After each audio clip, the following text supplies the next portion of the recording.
अयोध्या में 500 वर्षों का इंतजार समाप्त करके श्री राम जन्मभूमि पर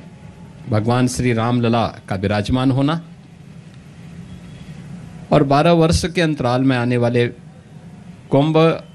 और एक विशिष्ट मुहूर्त के साथ 144 वर्षों के उपरांत महाकुंभ का यह मुहूर्त भी इस अवसर पर है।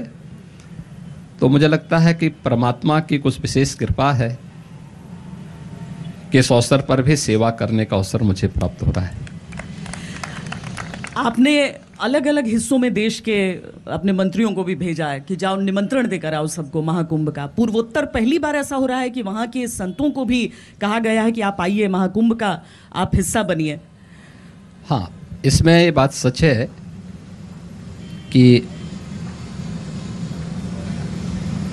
जो लोग किन्हीं कारणों से नहीं आ पाते थे,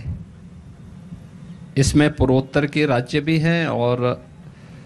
दक्षिण भारत के भी कुछ क्षेत्र थे जहां से लोगों की उपस्थिति, संतों की उपस्थिति, श्रद्धालुओं की उपस्थिति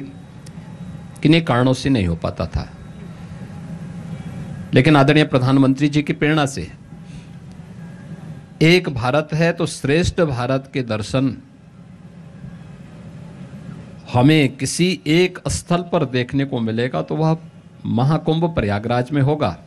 और मुझे प्रसन्नता है कि काफी बड़ी संख्या में, काफी बड़े पैमाने पर पूर्वोत्तर के राज्यों से भी और दक्षिण भारत के राज्यों से भी, तमिलनाडु से, कर्नाटक से,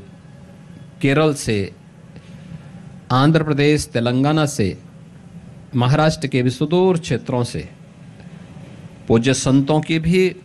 और भारी पैमाने पर श्रद्धालुओं की उपस्थिति भी इस अवसर पर होने जा रही है। एक अद्भुत संजोग होगा कि दुनिया की तीसरी बड़ी आबादी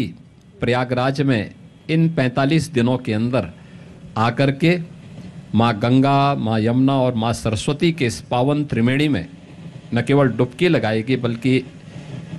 यहाँ पर आकर के वह इस पूरे आयोजन का साक्षी बनेगी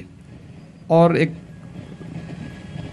श्रेष्ठ भारत का दर्शन भी करेंगे। पर आपकी विरोधी पार्टी को यह पसंद नहीं आ रहा है। वो कह रहे हैं कि आप लोग तो ऐसे कह रहे हैं जैसे भारतीय जनता पार्टी ने कुंभ की शुरुआत की हो और बीजेपी पहली बार कोई महाकुंभ का आयोजन कर रही हो। देखिए, हम बड़ी विनम्रता से कहना चाहेंगे कि हमने कभी नहीं कहा कि भारतीय जनता पार्टी ने कुंभ के आयोजन को अपने साथ जोड़ा है, लेकिन उस आस्था को आधुनिकता के साथ जोड़ने, उस आस्था को सम्मान देने, उस आस्था को उसके अनुरूप एक नई ऊंचाई प्रदान करने में किसने रोका था। 2017 के पहले यही कुंभ के आयोजन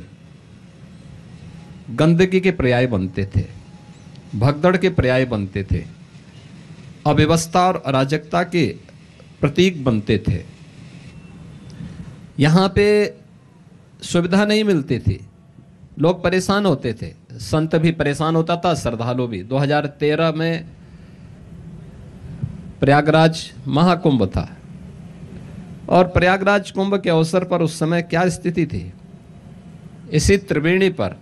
मॉरिशस के तत्कालीन माननीय प्रधानमंत्री संगम